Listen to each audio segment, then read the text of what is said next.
Rodney Bullard is going to be our speaker this morning. He is the Vice President of Community Affairs at Chick-fil-A, as well as the Executive Director of Chick-fil-A Foundation. And he leads Chick-fil-A's corporate community and philanthropic strategy, which is focused on fostering youth and furthering their educational opportunities. He's been proud to serve in previous roles with U.S. Air Force, where he was connected to Hal Hoxie, I believe, NASA, and the U.S. Department of Justice. A worldwide speaker, Rodney is an alumnus of the Air Force Academy, Duke Law, University of Georgia, and Harvard Business School. His first book, which I got a copy of, I don't know if I get to keep this. Is it just a prop or I get to keep it? You can sign it later. Is called Heroes Wanted, Why the World Needs You to Live Your Heart Out, excuse me. And so this released on February 20th of this year. And Rodney and his wife, Sylvette, have one son, and they live in Atlanta, Georgia. And so we are really, really excited to have him. There's a unique partnership and connection between the NCCA and Chick-fil-A. Has been there since, I think I just heard the date, since about 1988 when the Chick-fil-A Pro-Am began. And so they are a great partner of ours, and so we are thrilled to have Rodney here. I'll also tell you that Charles Brooks is back in the back. Raise your hand, Charles. He is with Rodney, and he is an executive fellow with Chick-fil-A. Pray for Charles. He's on the waiting list and waiting to hear about law school at Duke. Where else? Columbia and Emory. So you might have some you might have some good choices to make. So thanks for being here, Charles, too. Before we begin, we have a brief video that kind of tells a little bit more of the story about Chick-fil-A.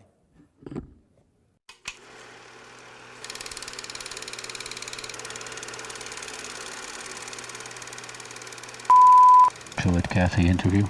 Okay.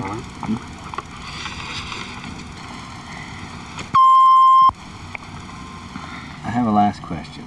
How would you like to be remembered?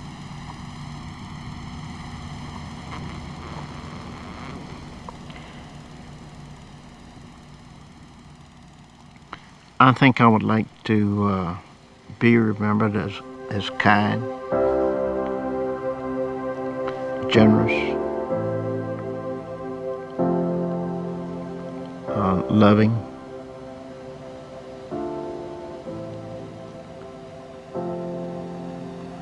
faithful, dependable,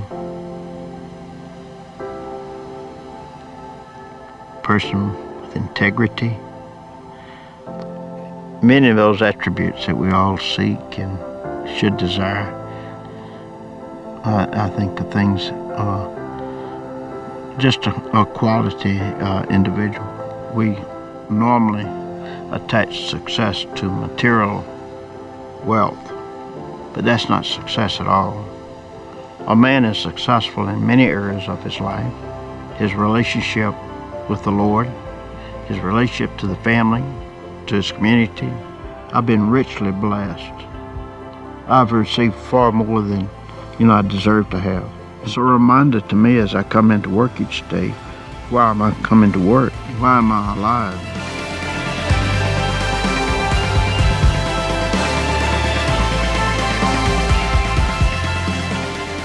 I would hope that I have had a positive impact on a lot of people.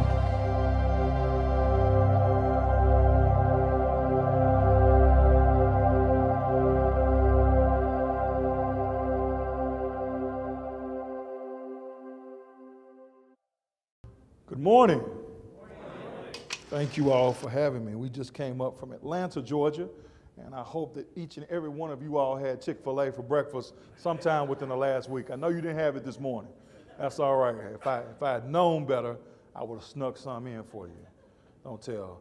But it's my pleasure to be here. Again, my name is Rodney Bullard, and I have the pleasure of working with Chick-fil-A. I had the pleasure of knowing Truett. I show that video very deliberately because Truett, the legacy of Truett still looms large over Chick-fil-A. Just got a chance to meet Jerry, and Jerry was telling me about his relationship with Truett. And I met Truett, Kathy, when when I first got to Chick-fil-A. And even then, Truett was much older. Truett was in his 90s when I met him. But I knew of Truett because I grew up in Atlanta, Georgia, and I love biographies. And so I would study biographies. And growing up in Atlanta, I had a lot of biographies to study. I could study Dr. Martin Luther King. I could study business leaders like Truett Cathy. And so when I got to Chick-fil-A, I wanted to meet Truett because, you know, I'd heard about Truett. I'd known about Truett. And even more so, I'd been a customer of Chick-fil-A for many, many years. And so I get there and I go up, and Truett's office at the time was called the Tree House, and it was on the top floor, and there were lots of trees around it, and I'm sure some of you all are nodding and have been to the Tree House. And so I got in, and I said, Truett, I've been wanting to meet you. He said, well, I've been wanting to meet you too. And so I sit down, and he says, well, I want to tell you two things. He says, you know, Dan Cathy's my eldest son, and I know he's the president of the company. He said, and I know he hired you, but I want you to understand, you work for me. You don't work for that Dan Cathy. And so I appreciated that. And he said, secondly, I want you to understand our corporate purpose. That our corporate purpose doesn't say anything about selling chicken. It says to glorify God by being a good and faithful steward over all that's been entrusted to us, and to have a positive impact on everyone who comes in contact with Chick-fil-A. And I thought about how profound that was. Not only is this a company that's closed on Sundays, but also a company that has a purpose statement that doesn't say anything about business, but finds its success in really having a positive impact on everybody who comes in contact with their business. And so I thought about all of the legacy that Truett has left. And Truett would tell you, and would have told you, you know, people might think, and he said in that video, people might think it's about me as a businessman.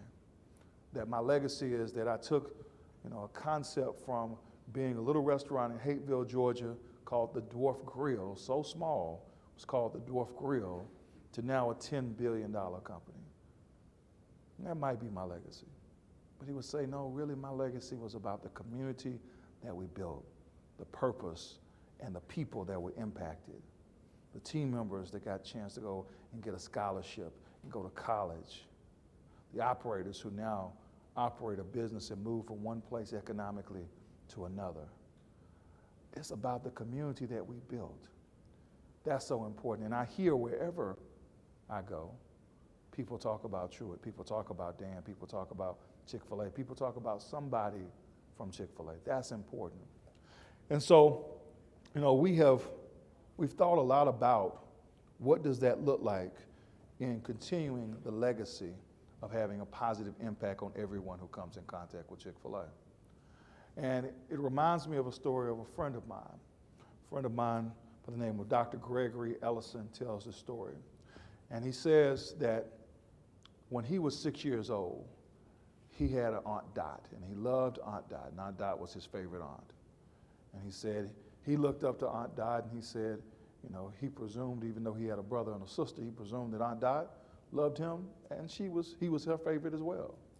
And so he said he would ask Aunt Dot questions. And so one day he said he asked Aunt Dot, and he said, Aunt Dot, I got a big question for you. And she said, well, baby, just ask it. She said, no, it's a big question. He said, well, baby, just ask your question. And so Greg says, well, Aunt Dot, I want to know how to change the world. How do I change the world? And Aunt Dot leans back and thinks about it and says, Greg, I'll be honest with you. I don't know how to change the world. I don't have the answer to that question. It is a big question. But I will tell you this. I believe that we all can change and impact the 3 feet around us. That the 3 feet around us is ours. And we get a chance daily to do something with it. How we greet people, how we recognize people, whether or not we're going to show Christ through our walk, our talk, through our 3 feet. That's our daily choice. And even more so, it's our daily obligation. I think about how can we use our 3 feet? How can we impact others? From a Chick-fil-A perspective, we have looked at now as a $10 billion company, what's our 3 feet? And we looked out across the landscape of Atlanta, and Dan in particular looked out and said that there are communities in Atlanta that do not prosper in the same way as other communities. There are children in Atlanta where if you were born into poverty, you only have a 4% chance of getting out of poverty, less than any other city in the country. Think about that. If you're born into poverty in Atlanta, your chances of getting out of poverty are only 4%. That's minuscule, almost impossible. And now we roll that back and we think about our 3 feet. And as a $10 billion company, those neighborhoods are within our proverbial 3 feet, doing something to help those kids. And at Chick-fil-A Foundation, we've been very intentional about our work. And our work is to ensure that every child grows up to be everything they were created to be, regardless of whether they came from one side of the tracks or the other, regardless of how they started. It's about how God has influenced them to finish. And that's so important. And so we've come up with programs like the Chick-fil-A Foundation Junior Achievement Discovery Center. And this is a facility in Atlanta where kids can come and they can learn about financial literacy and entrepreneurship. They can come in and they actually can be the CEO of a Chick-fil-A. They can be the owner of a boutique. They can be the CEO of a bank. And so I've seen the power of this. And when I was in a previous life working as a White House fellow, I remember President Bush had a quote, President George W. Bush had a quote that said, "Our children suffer from the soft bigotry of low expectations." Soft bigotry of low expectations. And I remember that quote came to life in a Discovery Center for me one day. There was a young man by the name of Hector, and Hector was all over the place. And I knew his name because they kept calling him. Hector, come here, boy, Hector, Hector. Hector was everywhere. And at some point, they told Hector that he was going to be the CEO of the UPS store there. And it looks like a UPS store, just as you would go in. And in fact, they put that little ugly brown uniform on Hector. And they told Hector, "You're going to be the CEO." And Hector straightened up, and he assumed the expectation of being CEO, even at the age he was, 6th grade. He knew what that meant. You all get a chance to set expectations every day. Every day. And those expectations are so important and so critical for our children. So critical for our ability to reach them, to teach them, and for our future. I think about my own life and I think about the expectations in my life as well. When I was growing up in Decatur, Georgia, my parents, my father, a Baptist minister, my mother an educator, they scraped to send me to a prestigious private school in Atlanta. Now, I did not know that the school was that prestigious, and I surely did not know in 1st grade that my parents were scraping to send me to school. But I did know when I was there that I was having a difficult time reading. I knew that I was not enjoying my time in school. And at some point, I realized that my mother received a phone call. She received a phone call from one of the administrators, and the administrator said, "Mrs. Bullard, Rodney's a fine young man, but he's not reading on grade level. And we would like to place him in a developmentally slower class." And my mother thought about all the ramifications of placing me in this developmentally slower class. Live in the South, African American male child. What stigma was going to be placed on me? And so she said, I don't want to do that. So she moved me to another school, a less prestigious school, a school that no longer is in existence, called Rainbow Christian Church School, Decatur, Georgia. And I go in, and it's the middle of the school year, so there are already students who know one another. They've been there, and I'm getting there, and I'm coming in the midst of that. And I remember going into the school, and the school had these cinder block walls, gray walls. Now, folks, I've never been to prison before, but this looked like prison to me, and it felt like prison to me. And I cried and I cried and I fell out. And at some point, this little lady by the name of Mrs. Janie Adams comes out, and she's about yay tall. I was taller than her even in first grade. I tell folks she was the first gnome that I ever met. And so I go see Mrs. Adams, and Mrs. Adams comes out and she says, Rodney, would you please come into the classroom with me? And she takes me by the hand and she leads me in, and I sit down, and I just sat there and sat there. And I sat there for the majority of the year in that same posture with that same depressed attitude. But at the end of the school year, she calls my mother and she says, Mrs. Bullard, Rodney's a fine young man. We enjoy having him in our class, but he's not reading on grade level. She says, but I see potential in Rodney, and I would like to take him, and I would like to tutor him for the summer. And so she did just that. She taught me to read phonetically, and over the course of the summer, I thought I was giving up my summer because I was a kid, and I saw other kids out there playing, and I said, this is horrible. But now as an adult, I realized she was giving up her summer too. And at the end of those 3 months of summer, June, July, and August, I was reading 2 and 3 grade levels ahead of my peers. If it weren't for Mrs. Adams, I wouldn't be standing here today. If it weren't for Mrs. Adams' investment in me, I would have been a statistic just like the kids that we're talking about who have a 4% chance of getting out of poverty. The impact she made on my life was indelible. I ended up going to the Air Force Academy. Later was stationed with Colonel Hal Hoxie at the Pentagon, White House Fellow, all those things because a little lady from Decatur, Georgia decided she was going to take an extra step, that I was within her 3 feet and that she could do something within her 3 feet. So I wrote a book, and the book is called Heroes Wanted.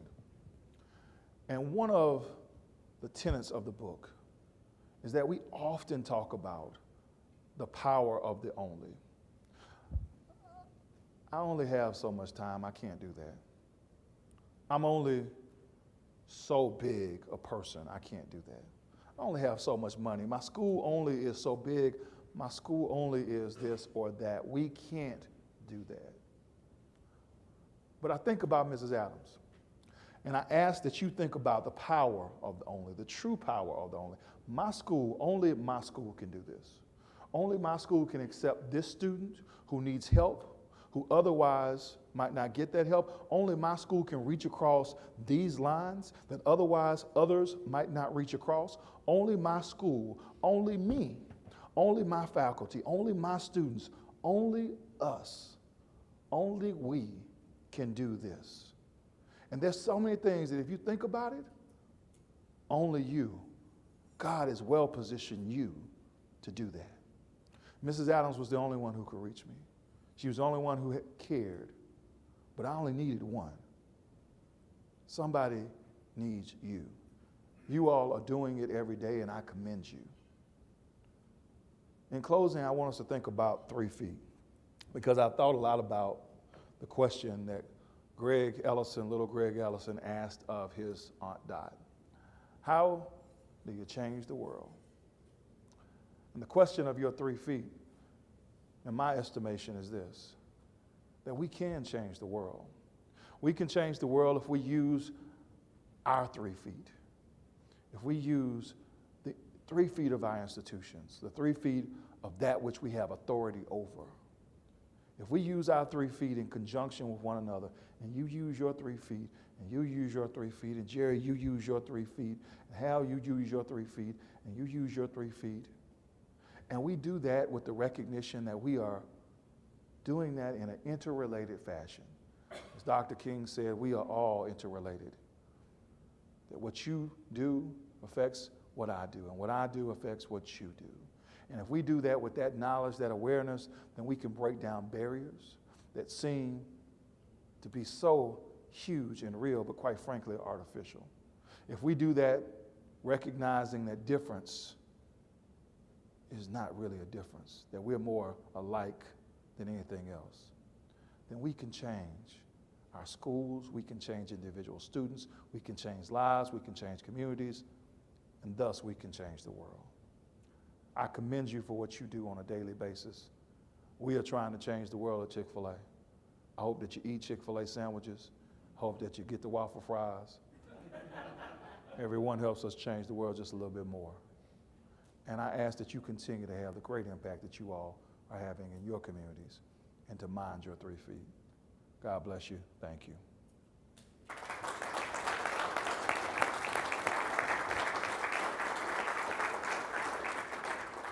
Now, I told Stuart that I'd be happy to answer any questions that you have, and I'm happy to do that.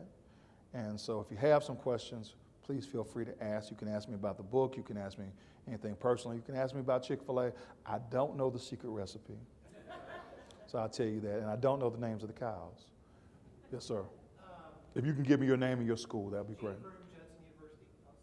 Yeah, absolutely. A lot of the folks in here know how difficult and how much time it takes to write a book. Yes. How do you feel like writing your book helps you with your 3 feet? You know, I think it helps expand that to some degree. At least the message and the evangelism of the book gets out there in places that I can't. And so at some point I can only speak to so many groups, I can only connect with so many people, but having the book just yesterday was on Daystar, and a month before that was on the 700 Club, and just so over the last few hours I've gotten emails from Turkey, from Israel, from Australia, and so to me that's an opportunity to expand that 3 feet and to expand this message that really anybody can be someone else's hero, and frankly we all have the obligation to do so, and to do so across difference and divide. So thank you for the question. Yes, sir. I'm Joseph Committee from Regent University, Virginia. Yeah, absolutely. And, you know, there's some science out now that 3 to 10 feet, you really affect people's neurochemistry and stuff. I used to think it was all just new age, but it's actually real. Yeah. So I've trained 1,700 staff at our school to have ordinary conversations, just like an hour and a half training, intentionally to follow up on it. And I think our retention rate has just risen up to the 90s. So I'm wondering what the Chick-fil-A, do they do to train their employees to impact in that 3 feet through conversations Yes. with each other, their vendors, or their customers? Yes. So I may not be the best one to answer that question in full, but I will tell you that we're very mindful of the 3 feet that we have. There's a great video that sometimes I show that talks about every life has a story. And so it started out as a training video. And Every Life Has a Story chronicles the storylines through bubbles of everyone who is in that store. That someone is going through a happy moment, someone's going through a sad moment. Someone is there to celebrate something, and someone might be there for a cathartic sandwich and to get away from something. And recognizing that, and that we all have been there, and that we all will be there, and recognizing that empathy, that using our 3 feet, not as a transaction, but as a connection. And so that's huge. And just the awareness of that, the connectivity of that. And that's no different than any other walk of life. It may be when people come to church. People come to church to celebrate, to praise God. People come to church also to mourn and to pray and to meditate. People come to school on good days, and people come to school with bad days and heavy hearts. And so every day is an opportunity to connect in that way. And if we think about it like that, we'll connect differently. Yes, sir. Would you talk a little bit about the culture of the corporate office and how Yes. that might impact colleges and university staff relationships? Yes, absolutely. And so, you know, our culture emanates really from the corporate purpose. And the corporate purpose, I think, succinctly describes the Cathy family, distinctly describes Truett and who he was, and the culture of being a good steward. So stewardship is not just about hoarding. In the community I grew up in, which was not the wealthiest community in the world, it was about hoarding. It was about saving, because we didn't have much beyond that. But the mindset shift of it is also about growing. It's also about partnering and connecting, and it's also about creating. that that's part of stewardship as well. And that God gave us something not for us to hide it. And the biblical parable of hiding your talents, but for us to grow it as well. And so that's part of the corporate purpose, but also the other part is to have a positive impact. And so we think that that is so critical, and that when you come into the corporate office, we hope you feel that. We hope you feel the hospitality. And I think that that correlates to any school, because there are a number of college campuses that I go on to that feel very hospitable and very warm. And there's some I go on to that don't. And I think the question is, what type of culture do you want? What type of culture do you have? Is it the culture that you want to have? And if it is, how do you continue to perpetuate that? How do you take that culture and teach others and affect others? Because culture is infectious. You know, Peter Drucker, famed management guru from MIT Sloan, he said that, you know, strategy is great, but culture eats strategy for breakfast. And I think that's true. You can have the greatest strategy in the world, but if you have a horrible culture, look at Uber. Look how that affects and infiltrates and how nefarious that can be. So hopefully that answers your question, sir. Yes, sir. One of the hardest people, well, the hardest person we have to lead is ourselves. Yes. Outside of your spiritual disciplines and prayer and Bible study, what do you do to lead yourself that makes the biggest difference? I try and stay on the good side of my wife. Yeah, it's a day-to-day process, my brother. But I set goals, and I try and meditate on what God has put in my heart, and be very clear about the desires of my heart, and to focus on those goals and to go towards those, and then to have action steps towards those goals. And so those will equate into daily steps, and then I will write those out. And when I'm off, like even this morning, I knew I've been off on a few things. So I sent an email to my assistant. She got one at 3 o'clock in the morning. She may not be happy about that. But there were some things that needed adjustment. And there are things that I need to adjust on my schedule so that I can adjust in my walk, in my talk, in my life. Because really, we are ridiculously in charge of our schedule. And our schedule is really the indicia of our walk and our talk. And so I need to make sure that I'm in line. Yes, sir. Rodney, Al Kiernan from the University of Northwestern St. Paul, Minnesota. Yeah.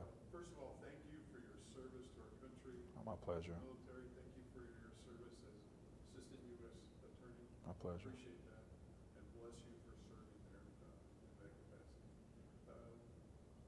And as a group of organizations that are driven by mission, it's a delight to hear a business that's driven by mission. Yes. Over greed and profit. But we are also, I just want you to know too, before I get to my question, thankful for your association with the NCCA. Yes, yes. That means a lot to us, especially as the culture is shifting and changing, that we have a company like yours that is valid and held in high esteem in our country that stands with the NCCA. So Yes. But tell us about the foundation that you had up for Chick-fil-A and the Thank you. impact that foundation is having on community and maybe also your employees and scholarships or Yes. whatever impact you're making as a foundation. Can you highlight some of those for us? Thank you for that question. I appreciate that. It has been an honor to be a part of the Chick-fil-A Foundation. So I got to Chick-fil-A about 5.5 years ago, and we started the Chick-fil-A Foundation. There was not Chick-fil-A Foundation in existence. There were wonderful ministries in the form of WinShape, which you probably are familiar with, and LifeShape, but we didn't have a corporate foundation per se. And so our sister foundations in WinShape and LifeShape, we've been able to work with them in spaces. But what we really have focused on is that child who may or may not have all that they can be. So we start with camps, and we start literally small with camps. And over the last 5 years, we have been able to have 300 kids each year go through those camps, and we've gotten a chance to know these kids in an impoverished area. And then it went bigger than that. We started with these discovery centers where they teach financial literacy. And now 45,000 children go through one facility. And in Atlanta, there are actually 80,000 children who go through a Chick-fil-A facility and learn about financial literacy. We expanded that beyond Atlanta, and now there are over 300,000 children throughout the country who go through a Chick-fil-A facility and learn about financial literacy and entrepreneurship, because we think that that expectation is so important. And economic mobility really is the narrative of Truett, that God blessed him, and therefore as he was blessed, he was able to give back and bless organizations like your own. And so we then have worked on leadership programs, and so we have the largest high school leadership program in the country called Leader Academy. It's over 700 schools, and we teach leadership to students within those schools, and that's so important to us. And then we looked at our scholarship program. The scholarship program was a great program in 1970-something, but it wasn't so good in 2017. And so we expanded the scholarship program now, and there are 5,700 students, team members, received a scholarship last year of either $10,000 up to $25,000. And there are 80 colleges, 80 plus colleges that we partner with that offer discounts or tuition discounts just by virtue of team members being team members. And so we're very proud of that. And I see every day, in fact, Walmart just kind of copied us, Taco Bell copied us. I think that's a wonderful thing because everybody benefits there, all boats rise. So we're excited about that. This past year, we helped over 5.5 million families. And we have grown to be one of the leader corporate foundations in the city of Atlanta.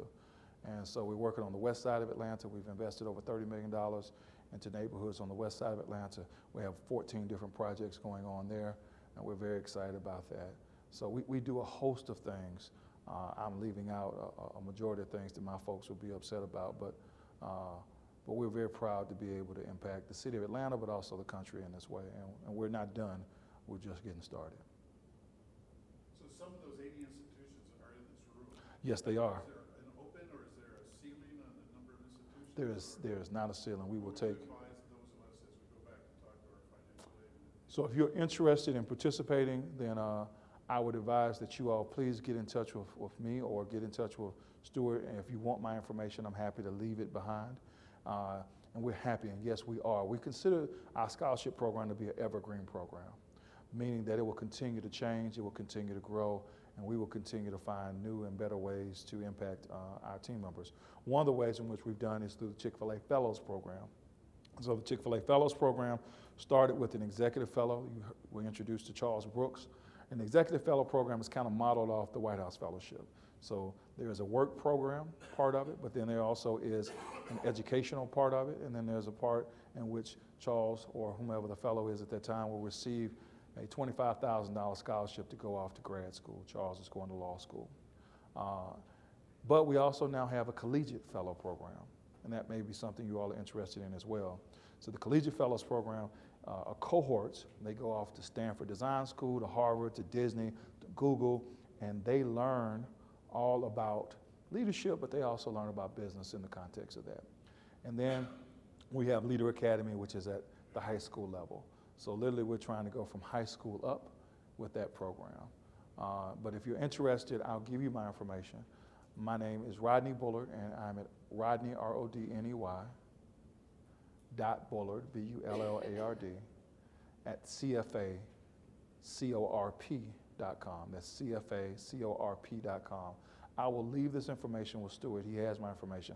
I will ask him to give it to you once more and physically give that to you and connect any of you all who want to connect on the scholarship program. But yes, there are some of the 80 institutions are in this room, and I'm very grateful for that and very thankful for that.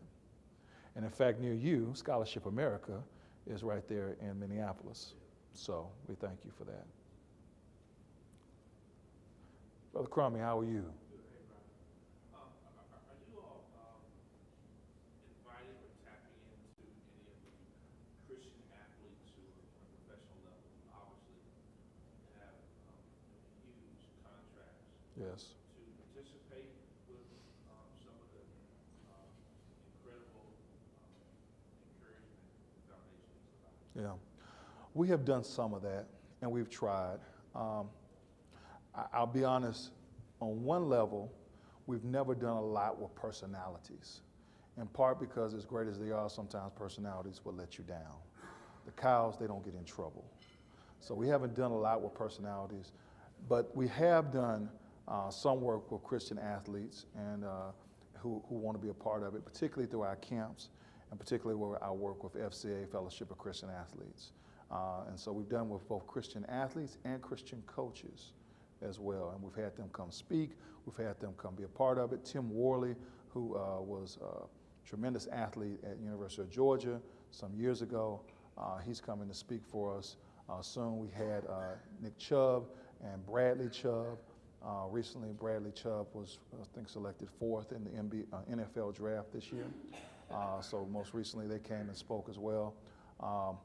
I can think of a few others who there are a couple of former Patriots who live in Atlanta. Tyrone Poole is one of them, and they are speaking for us as well and want to be a part of that. So if you have some relationships, we will take them by all means. The question is how we use them. Danny Werfel is another. We actually are working with Danny Werfel tightly. He's on our board, and we are sponsoring the Werfel Trophy. So you're familiar with the Heisman Trophy. The Werfel Trophy is the equivalent for community service. And so we will platform that for Danny and his trophy a little bit. He's a Gator and I'm a Bulldog, but we still get along. Any other questions? Yes, sir. Rodney, Manual College. So I'm sort of intrigued by the center you were speaking about with Hector. Yes. And I know we're dealing with young kids. Yes. And the attempt there is to help that 4% become a larger number. That's right. You know, we deal with kids who are needing to get out of the poverty of the mind. Yes. Attitudes that are just wrong, that even though they're at Christian college and somehow they made their way and got to college, they still have attitudes that at worst are going to cause them to self-destruct. Yes. Or at best, just get by and never live up to their potential. So I'm kind of wondering what the parallels are between the center that you saw Hector Yes. being sort of transformed in, and how do we do that? How do we create that on our campus, some sort of center, some sort of way in which we help our students deal with poverty of mind? Yes. I think that poverty of the mind is the root of most poverty. And it keeps people in poverty of the mind, the illusion that you can't actually step out of poverty. And the difficulty of that, not to say it's easy, because there's no question that it's not an easy thing to do, but if you are poverty, if your mind is such that you don't believe that it's even possible and you don't even know what's out there to aspire to. So what I would suggest is that create programs that expose your children. You know, I grew up in South DeKalb. I didn't know that there was an Air Force Academy until I went to the Air Force Academy. And frankly, if we think about it, you know, many kids, so at our camp, on the campus of Morehouse, I talked about this small camp that we started with. We do not, it's a sports camp, but we don't offer football, and we don't offer basketball, and we don't offer track. Why? Because these kids already have been exposed to those three things. At some point, somebody had to expose a Nick Chubb, had to expose a Tony Dorsett or whomever else to football for them to even aspire to be a football player.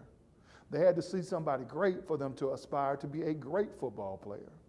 And so why can't we take that same paradigm and expose our kids, our students, to other things? That's the reason why we take these fellows to Stanford Design School, to Google, so that they can start to be exposed and aspire to something beyond what they see on a daily basis.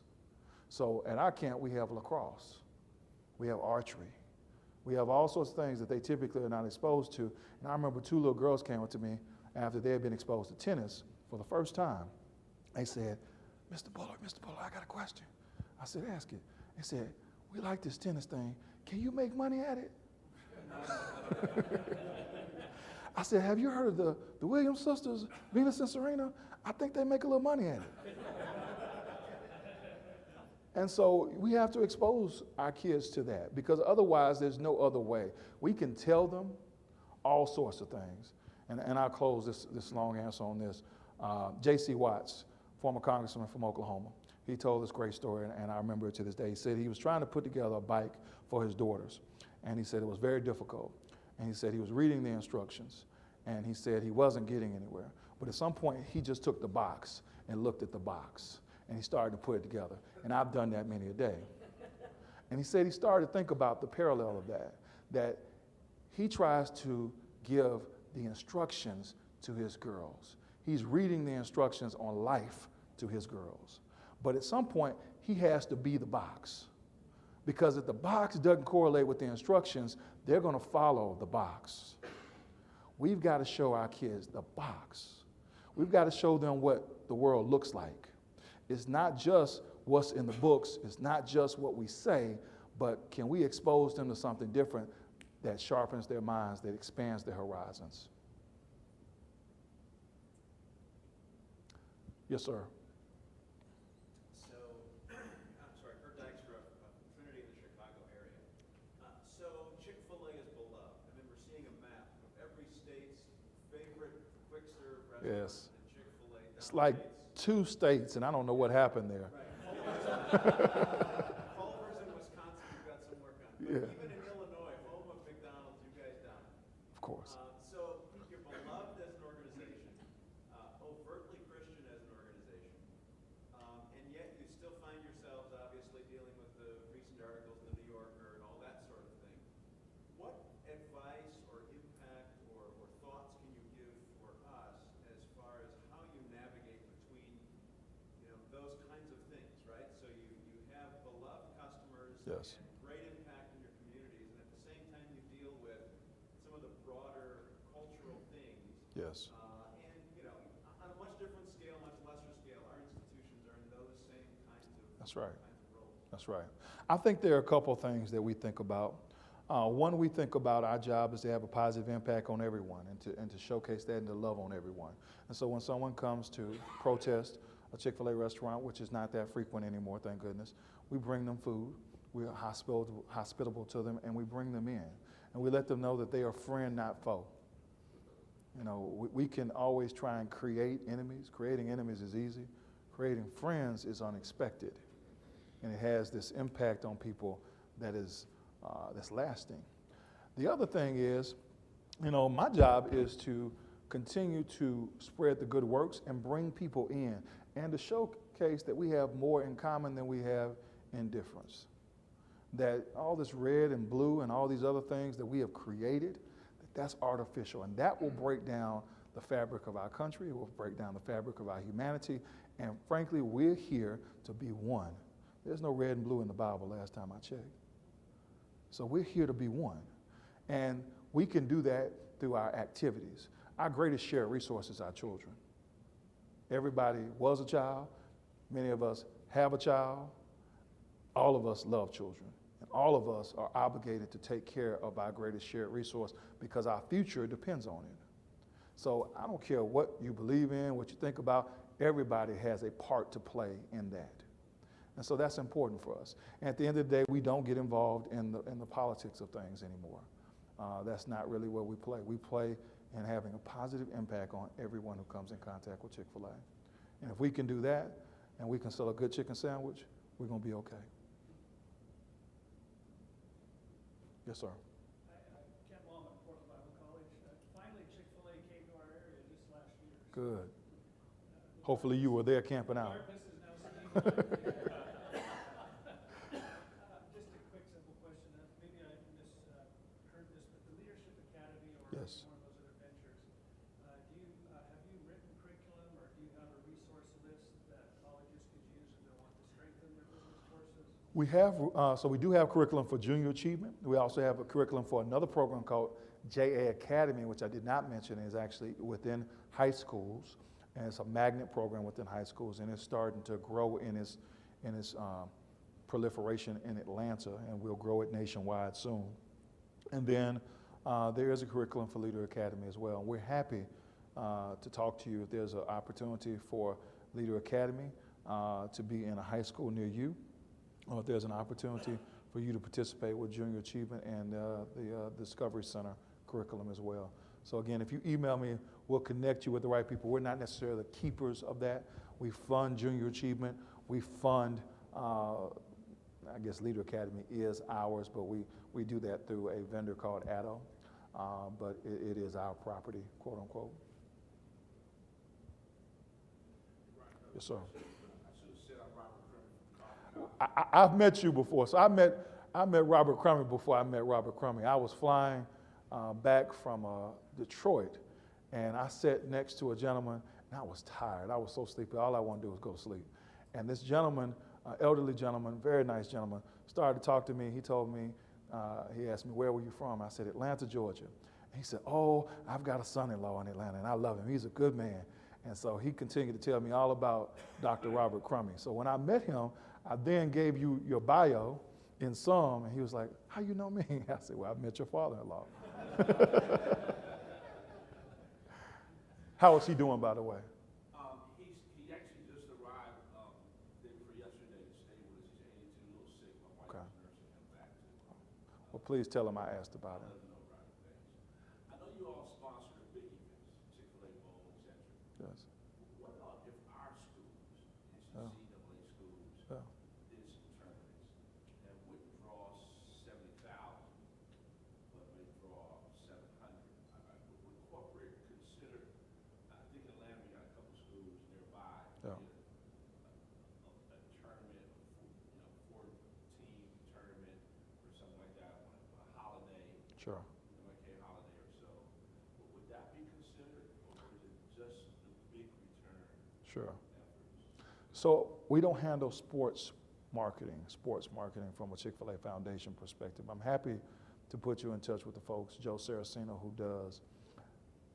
But there are other ways in which we might be able to support. It might be via food. It might be via space. It might be via some publicity around it, some talking around it. We've done that with Salvation Army before. So I'm happy to have the conversation on the sports piece. I can't speak for that. That's just not my world. But I can think about maybe some creative and other ways that we might be able to support if you do that. So hopefully that answers your question. All right. Well, thank you all. You all have been a wonderful audience, and even more so, I appreciate what you do on a daily basis. I know that it is enriching the lives of students as I used to be one, and as my son will be one day. And so if you do have a scholarship for Brendan Bullard, I'll take that. He's 10, so so just put it in the bank. Thank you. God bless. And I will also say, Heroes Wanted, this is a shameless plug, but Heroes Wanted, I think it's a great book for many of your students. It is biblically based, and so pick it up. You can go to Amazon, you can go to Barnes & Noble, it's online. Would love for you all, love to hear your feedback on it as well. Thank you, ma'am.